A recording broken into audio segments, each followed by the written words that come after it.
পয়লা November থেকে এমপিওভুক্ত শিক্ষকদের ৭.৫% বাড়ি ভাড়া সংক্রান্ত চিঠি চিফ অ্যাকাউন্টস অ্যান্ড ফাইন্যান্স অফিসারের কার্যালয়ে পাঠানো হয়েছে।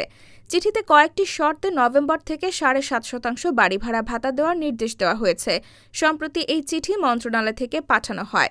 চিঠিতে বলা হয়েছে, সরকার বিদ্যমান প্রজেক্টের সীমাবদ্ধতা বিবেচনায় নিয়ে বেসরকারি শিক্ষা প্রতিষ্ঠানে কর্মরত এমপিওভুক্ত শিক্ষক কর্মচারীদের বাড়ি ভাড়া ভাতা কয়েকটি শর্তে পরিপালন সাপেক্ষে পয়লা নভেম্বর থেকে মূল বেতনের ৭.৫% হারে সর্বনিম্ন ২,০০০ টাকা এবং ২০২৬ সালের পয়লা জুলাই থেকে ৭.৫% অতিরিক্ত আরও ৭.৫% অর্থাৎ মূল বেতনের সর্বমোট ১৫% হারে সর্বনিম্ন ২,০০০ টাকা নির্ধারণ করা হলো।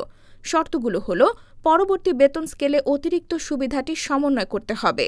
এমপিওভুক্ত বেসরকারি শিক্ষা প্রতিষ্ঠান, স্কুল ও কলেজ, জনবল কাঠামো ও এমপিও নীতিমালা ২০২১, বেসরকারি শিক্ষা প্রতিষ্ঠান, মাদ্রাসা, জনবল কাঠামো ও এমপিও নীতিমালা ২০১৮, বেসরকারি শিক্ষা প্রতিষ্ঠান, ভোকেশনাল ব্যবসায় ব্যবস্থাপনা, কৃষি ডিপ্লোমা ও মৎস্য ডিপ্লোমা, জনবল কাঠামো ও এমপিও নীতিমালা ২০১৮ এবং সরকার থেকে জারি করা এ সংক্রান্ত প্রজ্ঞাপন, আদেশ, পরিপত্র ও নীতিমালা অনুসরণ করে নিয়োগের শর্তগুলো পালন করতে হবে। বাড়ি ভাড়া বৃদ্ধির ক্ষেত্রে এমপিওভুক্ত বেসরকারি শিক্ষক ও কর্মচারীরা কোনো বকেয়া প্রাপ্য হবেন না।